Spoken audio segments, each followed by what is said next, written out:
नमस्कार भाइयों बहनों, मेरे नन्हे नन्हे प्यारे प्यारे बच्चों, कैसे हो आप। आज आपकी दादी नानी फिर हाजिर है रामायण में से आपको एक नई कहानी सुनाने के लिए। पिछले एपिसोड में हमने देखा कि युद्ध भूमि में लक्ष्मण जी मूर्छित हो जाते हैं, राम जी विलाप करते हैं। तब हनुमान जी लंका से राजवैद्य सुषेण को उनके घर समेत लेकर आ जाते हैं। वो बताते हैं कि लक्ष्मण को पुनर्जीवित करने के लिए संजीवनी बूटी की जरूरत है, जो हिमालय पर्वत पर है, जो लंका से बहुत दूर है। तब एक ही नाम आता है सामने, कौन ये काम कर सकता है? वो है मेरे प्यारे हनुमान। श्री राम के चरण कमलों को हृदय में रखकर पवन पुत्र हनुमान जी संजीवनी बूटी लेने चले। उनमें आत्म बल था कि हिमालय से वे संजीवनी बूटी लेकर ही लौटेंगे। इधर गुप्तचर ने रावण को बता दिया कि किस तरीके से हनुमान संजीवनी बूटी लेने जा रहा है, ताकि लक्ष्मण वापस युद्ध भूमि में आ सके। रावण कालनेमी के घर जाता है। कालनेमी मारीच का पुत्र है, वही मारीच जो स्वर्ण हिरण बनकर सीता हरण में रावण की सहायता करता है। कालनेमी का वर्णन रामायण के अलावा अन्य धार्मिक ग्रंथों में भी है। अगस्त्य मुनि ने मारीच को श्राप दिया था कि वह दुष्ट राक्षस बन जाए। सबसे पहले समुद्र मंथन के पश्चात कालनेमी राक्षस के रूप में प्रकट हुआ, जिसने अपनी शक्ति से इंद्रलोक को जीत लिया। देवताओं और इंद्र की प्रार्थना पर विष्णु जी ने उसका अंत कर दिया। फिर इसका जन्म हिरणाक्ष के पुत्र के रूप में हुआ और अपने भाई अंधकासुर के कहने पर विष्णु जी से युद्ध किया और मारा गया। द्वापर में कालनेमी ने कंस के रूप में जन्म लिया, जो कृष्ण के मामा थे और कृष्ण के हाथों में मारे गए। अब हम देखते हैं कि रामायण में कालनेमी क्या करते हैं। रावण ने कालनेमी को सारा हाल बतला दिया। उसने कहा, जिसने देखते देखते लंका जला डाली, उसको भला कौन रोक सकता है? अपना ज्ञान छोड़ दे, जो काल रूपी सर्प का भी भक्षक है। कहीं स्वप्न में भी उसको जीता नहीं जा सकता। उसकी इन बातों से रावण को क्रोध आ गया। हमने हमेशा देखा है, जो भी उसका विरोध करता है, उसको अकल देने की कोशिश करता है, उस पर क्रोधित हो जाता है।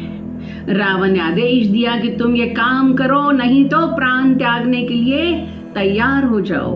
तब कालनेमी ने सोचा कि इसके हाथ से मरने से तो अच्छा है राम के दूत के हाथ से मर जाया जाए, ताकि मेरा उद्धार तो हो जाए। इस तरीके से कहते हुए वो उस रास्ते पर चल दिया जहां से हनुमान जी ने जाना था। अपनी माया से तालाब, मंदिर, सुंदर बाग बनाया। हनुमान जी ने सुंदर बाग देखा तो सोचा प्यास लगी है, मुनि के यहाँ पानी पी लूं ताकि थकावट दूर हो जाए। कालनेमी राक्षस वहां मुनि का वेश बनाकर विराजमान था। वह माया से मायापति के दूत को मोहित करने की कोशिश करता है।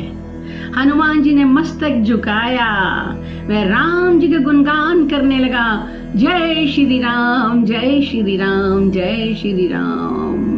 मैं बोला, राम और रावण में जो युद्ध हो रहा है, उसमें विजय तो राम की ही होगी। मेरे में ज्ञान दृष्टि है, मैं ये यहीं बैठे देख पा रहा हूँ। हनुमान जी ने उससे जल मांगा तो उसने कमंडल दे दिया। हनुमान जी ने कहा, इतने से जल से मेरी प्यास नहीं बुझेगी। तब वह बोला, सामने तालाब है, अब वहां जाकर जल ग्रहण करें, स्नान करें, फिर यहाँ आना, मैं आपको दीक्षा दूंगा ताकि आपको भी ज्ञान मिल जाए। हनुमान जी जब तालाब में घुसते हैं, उसी समय एक मगरी ने उनके पैर पकड़ लिए।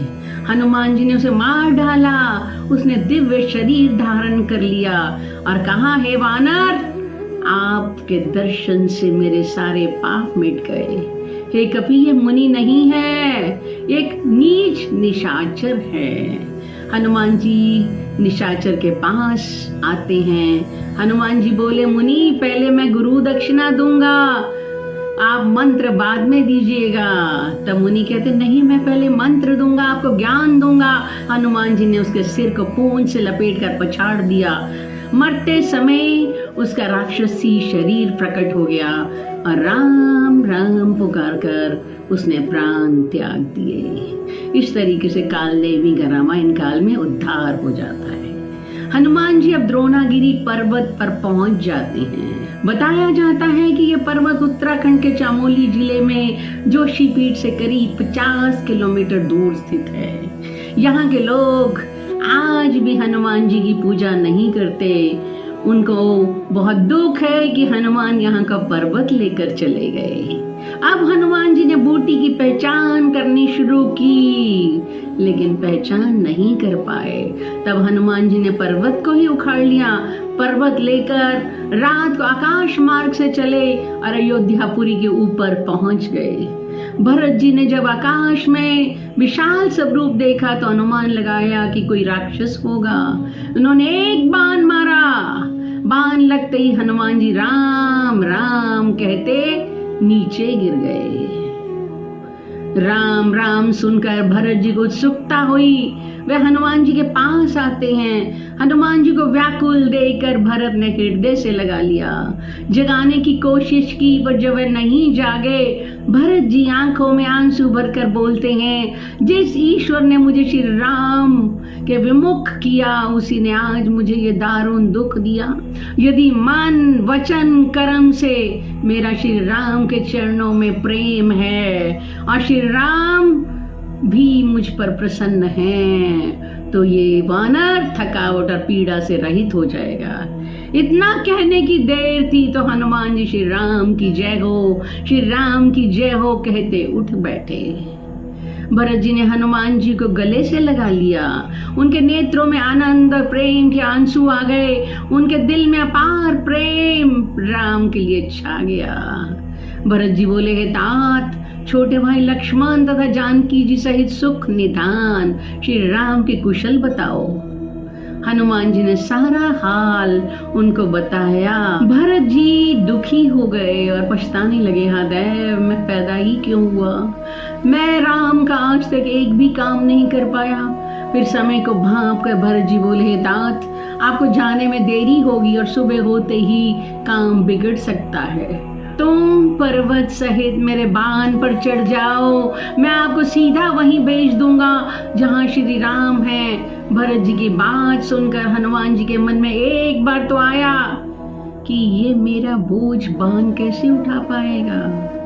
लेकिन श्री राम जी के प्रभाव को जानकर भरत जी के चरणों में वंदना करके हाथ जोड़कर बोले, हे नाथ, मैं आपका प्रताप हृदय में धारण करके तुरंत चला जाऊंगा। भरत जी के बाहुबल, शील, गुण और प्रभु के चरणों में प्रेम भरकर हनुमान जी रास्ता तय करने लगे। इधर राम जी एक आम इंसान की तरह कहते हैं, आधी रात बीत गई, हनुमान अभी नहीं आया। हे भाई, तुम मुझे कभी दुखी नहीं देख सकते थे। तुमने तो मेरे लिए माँ बाप पत्नी को छोड़ दिया। बनकर जाड़ा गर्मी हवा सहन की, ये कहकर राम ने लक्ष्मण को गले लगा लिया। स्त्री के लिए प्यारे भाई को खोकर मैं कौन सा मुंह लेकर अवध जाऊंगा। प्रभु के प्रलाप को सुनकर वानर व्याकुल हो गए। इतने में हनुमान जी वहां आ जाते हैं। सब में जोश आ गया। श्री राम जी खुश होकर हनुमान जी को गले लगाते हैं। तब वैद्य सुषेण ने बूटियों को प्रार्थना की कि आप कृपा करके लक्ष्मण पर प्रसन्न हो और उसको नया जीवन दे। तब उन्होंने बूटियों को कूट पीस कर लक्ष्मण जी को दी, जिससे लक्ष्मण जी उठकर बैठ गए। वो सोचने लगे कि शायद वो युद्ध भूमि में हैं, लेकिन जब उनको पता चलता है कि वो युद्ध भूमि से आ गए थे, थोड़ा दुख भी होता है। इधर भालू और वानर समूह प्रसन्न हो गए। हनुमान जी ने वैद्य को उसी प्रकार लंका में पहुंचा दिया जैसे लेकर आए थे। तब राम से कहते हैं, राम, भरत सच में पराक्रमी हैं, आपके चरणों में प्रेम करते हैं। सिर्फ एक बार उन्होंने राम का नाम लिया और मैं वापस बेहोशी से खड़ा हो गया। आप और भरत का प्रेम अनन्य है, हे मेरे राम। अगले एपिसोड में हम राम रावण युद्ध को देखेंगे। जय श्री राम।